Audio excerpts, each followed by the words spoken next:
Monsieur le directeur général de la santé, madame la présidente de la SFSE, chère Elisabeth, je ne sais pas si c'est la première ou la deuxième, Elisabeth, mesdames et messieurs, je suis vraiment heureuse aujourd'hui en tant que présidente du groupe Santé Environnement, le GSE, qui s'occupe du plan national santé environnement, d'introduire cette table ronde consacrée aux échanges d'expériences dans la perspective des PRSE 4. À ce titre, je remercie les membres de la SFSE ainsi que les ministères chargés de la santé et de l'écologie pour cette invitation et je serai ravie d'assister ensuite à vos échanges. Le professeur Jérôme Salomon vient de le rappeler.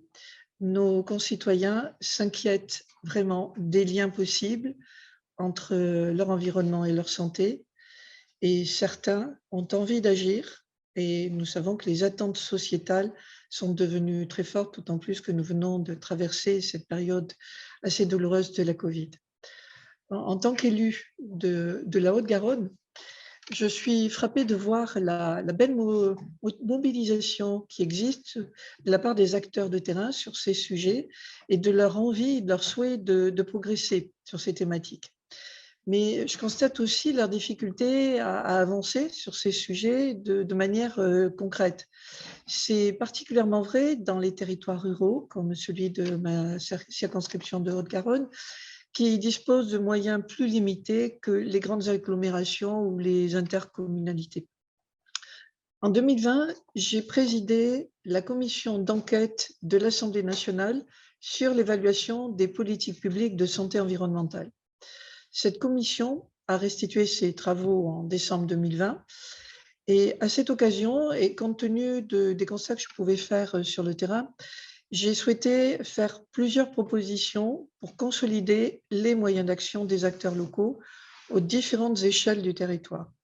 J'ai notamment proposé qu'une compétence obligatoire en santé-environnement soit enfin créée, puisqu'elle n'existe pas actuellement. Il existe une compétence santé, mais pas une compétence santé environnementale, et qu'elle soit partagée entre les conseils régionaux, les EPCI et pourquoi pas d'ailleurs les municipalités, avec des moyens financiers et humains suffisants bien sûr à la clé.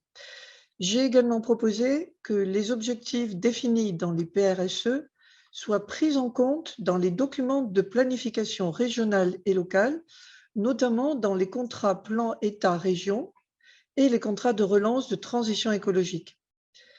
Les agences régionales de santé pourraient également être consultées lors de l'élaboration des SRADET, des schémas régionaux d'aménagement de développement durable et d'égalité des territoires.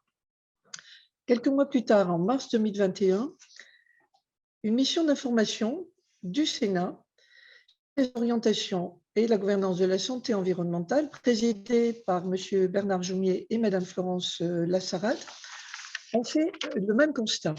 Cette mission a également formulé des recommandations sur ce sujet afin d'affirmer la responsabilité des différents échelons de collectivités territoriales dans la promotion de la santé environnementale. Les conclusions donc des deux chambres du Parlement étaient identiques, ce qui est quand même souligne bien l'urgence à intervenir sur ces sujets-là.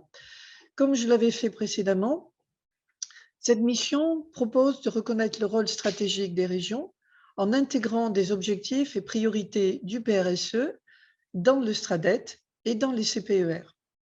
Quelques mois plus tard, encore le 7 mai 2021, le ministre des Solidarités et de la Santé et la ministre de la Transition écologique ont publié le 4e plan national santé-environnement, PNSE, intitulé cette année « Un environnement, une santé ».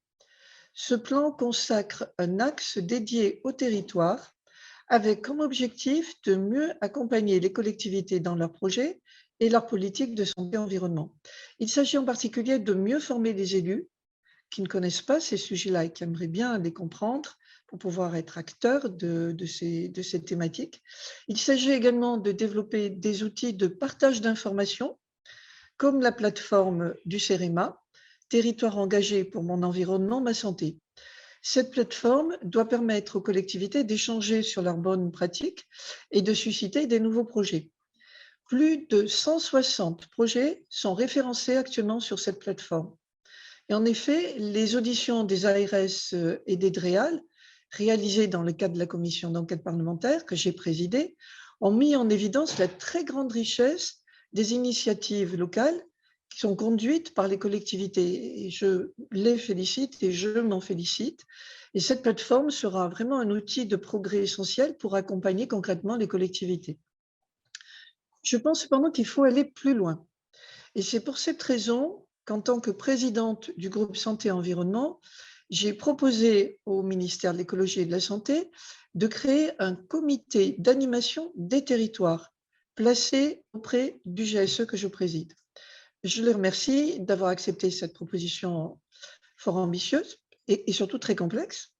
Mais ce comité que je préside s'est réuni une première fois en juillet dernier.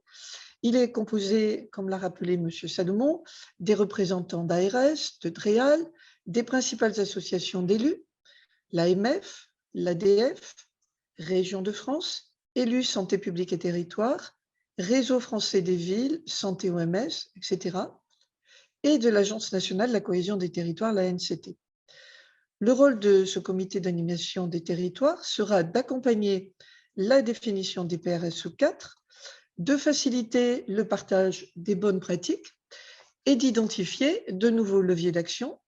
Il devra se réunir la prochaine fois, ça sera dès le mois d'octobre. Donc, nous allons vite dans cette dynamique-là. Et je suis d'autant plus ravie aujourd'hui d'assister à vos échanges qu'ils viendront alimenter les réflexions de ce comité. Et puis, je vous remercie de nouveau de votre invitation pour mon introduction à cette table ronde. C'est en effet avec ce partage de nos compétences que nous pourrons répondre aux attentes profondes de nos concitoyens en matière de santé et environnement. Et je vous souhaite une très bonne journée d'échange.